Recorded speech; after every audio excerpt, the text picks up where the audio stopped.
When the lineup sheet appeared and Jude Bellingham's name was printed among the starters, the stadium's atmosphere felt like a held breath released in slow motion. Xabi Alonso had not nudged the team gently, he had shoved it into the river and asked it to swim. 4 changes in total meant this was a statement, not tinkering. Dani Carvajal and Eder Militao returned to fortify the backline, Aurelien Tchouameni stepped in to anchor the midfield, and Bellingham, recently recovering, was handed the responsibility of steering Real Madrid's engine. The choices themselves were a chess move aimed squarely at Atletico's heart, but what made the moment combustible was the man in the presidential box, watching every pass as if each touch might confirm or condemn Alonso's authority. Would the experience and temper of Bellingham steady a side built on momentum, or would the risk of reintroducing a player still finding rhythm open a seam for Atletico to exploit?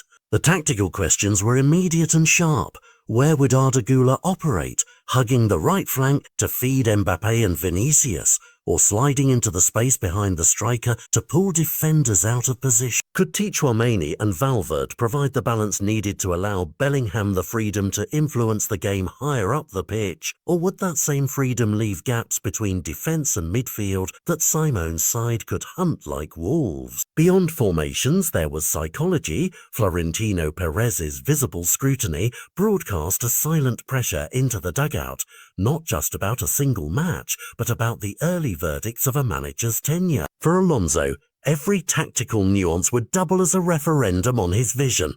For the players, this selection was not merely about 90 minutes, it was an audition under the brightest, coldest light. Madrid's front three, explosive, unpredictable, presented a promise of spectacle, but derbies are less about flair and more about control, duels won, and the smallest of margins. If Bellingham could marry creativity with discipline, his presence could tilt midfield battles, free the wide men, and provide the killer pass. If not, his inclusion would feel like a headline that didn't survive the first act. The fans sensed both possibilities, and the atmosphere deepened into an electric, anxious chorus. Murmurs around the crowd matched the questions bubbling in the press box and across social feeds. Meanwhile, Atletico, wounded and hungry to prove this season is not over, would see Xabi's gamble as a map of where to press. Isolate the young star, test the rebuilt centre with crosses, and punish any hesitation with the trademark intensity Simone demands. Whatever the scoreboard would say at full time,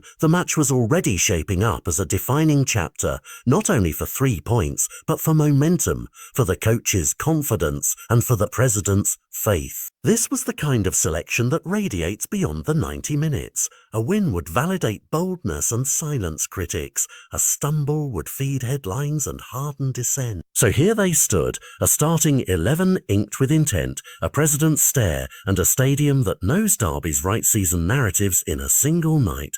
And all of it hinged on whether a single gamble could be the spark that lit a campaign, or the misstep that started a reckoning in